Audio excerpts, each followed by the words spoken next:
Eu gostaria de falar com vocês hoje sobre o caso do americano que foi morto lá na Bahia, que estava ilegal no Brasil.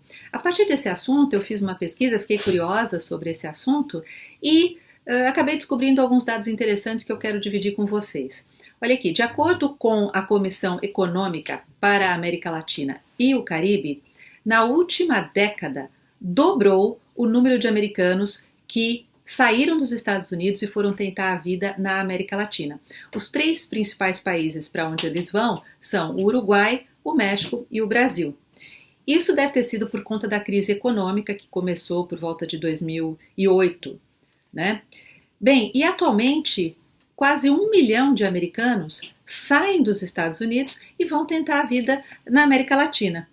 O Brasil registrou um aumento de 68% na entrada de imigrantes americanos nos últimos 10 anos. 68%.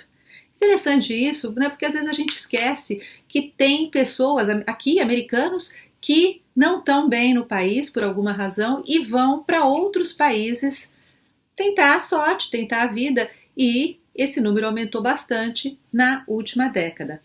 O texano que morreu lá no Brasil, o nome dele, acho que a pronúncia deve ser assim, Monty Raul Tirado.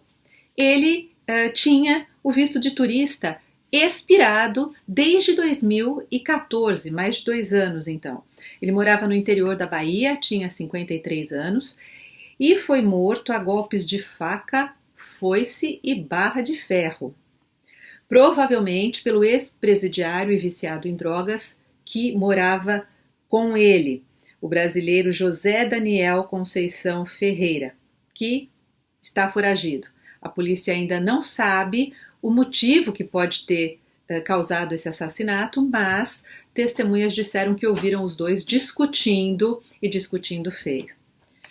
Bom, mais uma coisinha que eu queria falar com vocês hoje é essa questão do presidente eleito Donald Trump ter pedido, ele até tuitou sobre isso, e ele pediu oficialmente ao Senado e à inteligência do Senado que investiguem o vazamento de um relatório classified, né, de um relatório secreto, pela rede de televisão americana NBC. Né? O ponto interessante dessa questão, e advogados especializados em mídia que já representaram jornalistas em várias situações já falaram sobre o assunto, e é na seguinte linha.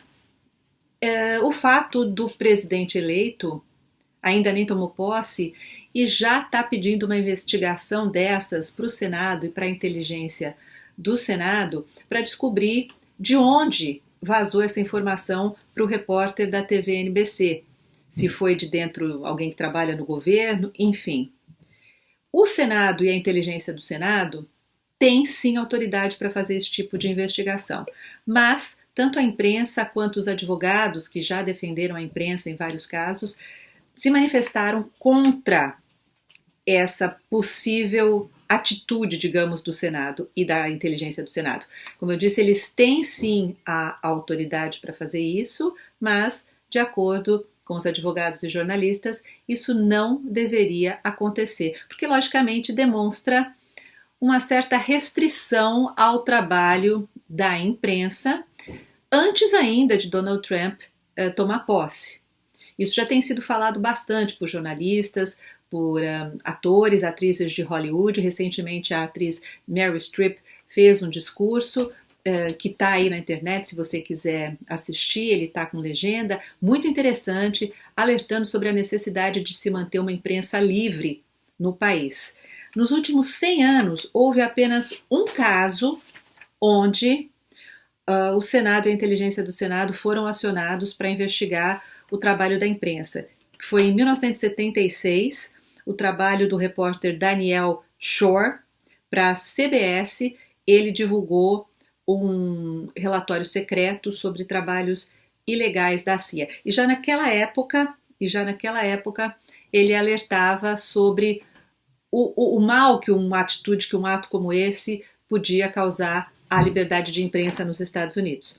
Agora, mais de 40 anos depois, Donald Trump volta a fazer um pedido como esse. Então, como eu disse, advogados que trabalham com a mídia e jornalistas já se manifestaram contra esse pedido do Donald Trump e pedem ao Senado e à inteligência do Senado que não sigam adiante com esse pedido. É isso. Muito obrigada por assistir os nossos vídeos. Até uma próxima oportunidade. Tenham um ótimo dia.